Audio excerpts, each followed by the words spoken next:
എല്ലാ സജ്ജനങ്ങൾക്കും സാദര നമസ്കാരം.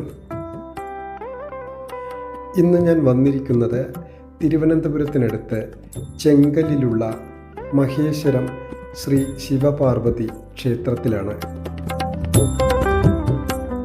ക്ഷേത്രത്തിനുള്ളിലേക്ക് പ്രവേശിക്കുമ്പോൾ മുന്നിൽ തന്നെ നന്ദി ഭഗവാന്റെയും 2 ഗജവീരന്മാരുടെയും മനോഹരമായ ശില്പങ്ങൾ കാണാൻ കഴിയും.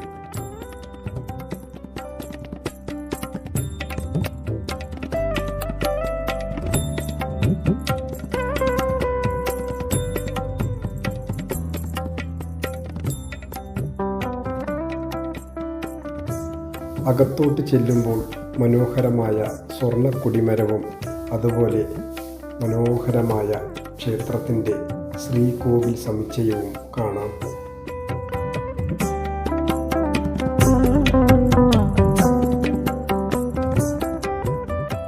ക്ഷേത്രത്തിൻ്റെ മനോഹരമായ പുറം ദൃശ്യമാണ് ഈ കാണുന്നത്. വളരെ അതിശയം തോന്നിക്കുന്ന ആർക്കിടെക്ചറാണ് ശ്രീകോവിലിലും അതുപോലെ തന്നെ ചുറ്റമ്പലങ്ങളിലും കാണാൻ സാധിക്കുന്നത്.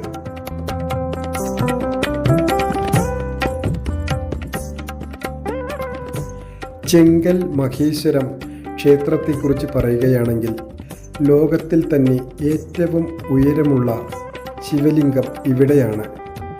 112 അടി ഉയരമുണ്ട് ഇവിടുത്തെ ശിവലിംഗത്തിന്.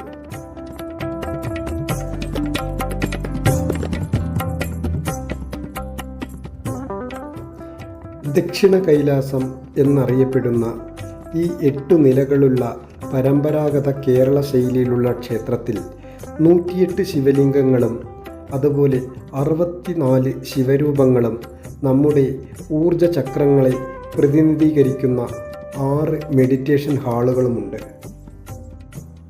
ഈ ശിവലിംഗ രൂപത്തിലെ ഈ അത്ഭുതം അനുഭവിച്ചറിയുവാൻ നമ്മൾക്ക് പ്രത്യേകം എൻട്രി പാസ് എടുക്കണം.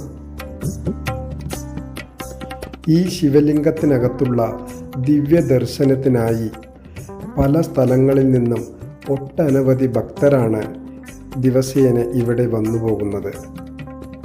ഈ ക്ഷേത്രത്തിലെ വേറൊരു പ്രത്യേകതയാണ് ഇവിടെ 32 വ്യത്യസ്ത രൂപത്തിലുള്ള ഗണപതി വിഗ്രഹങ്ങൾ പ്രതിഷ്ഠിച്ചിട്ടുണ്ട്. ബാലഗണപതി മുതൽ യോഗ ഗണപതി വരെ വിവിധ രൂപങ്ങൾ കാണാം. ഓരോ രൂപത്തിനും വ്യത്യസ്തമായ ആത്മീയ അർത്ഥവും ആരാധനാ രീതിയുമുണ്ട്. ഈ ക്ഷേത്രത്തിലേക്ക് എത്തിപ്പെടുവാൻ തിരുവനന്തപുരം സിറ്റിയിൽ നിന്നും നെയ്യാറ്റിൻകര വന്നാൽ അവിടെ നിന്നും ചെങ്കൽ മഹേശ്വര ക്ഷേത്രത്തിലേക്ക് ഡയറക്റ്റായുള്ള ബസ്സുകളുണ്ട്.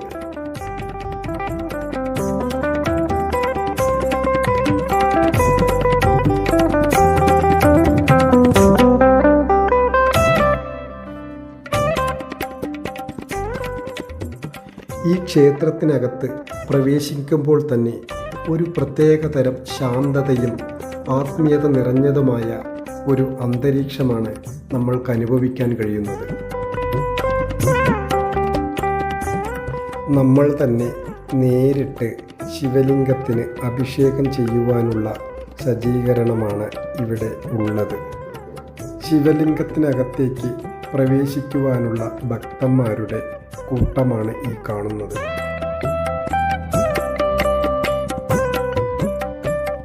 തീർച്ചയായും ദർശനം നടത്തേണ്ട ഒരു ദിവ്യദേശമാണ് ചെങ്കൽ ശ്രീ മഹേശ്വരം ശിവപാർവതി ക്ഷേത്രം. എന്തായാലും ഈ ക്ഷേത്രത്തിൽ വന്നാലുള്ള അനുഭവം പറയുന്നതിനേക്കാൾ നമ്മൾ വന്ന് അനുഭവിച്ചറിയുക തന്നെ വേണം. അപ്പോൾ ഇനി അടുത്തൊരു വീഡിയോയിൽ കാണാം. എല്ലാവർക്കും നന്ദി, നമസ്കാരം.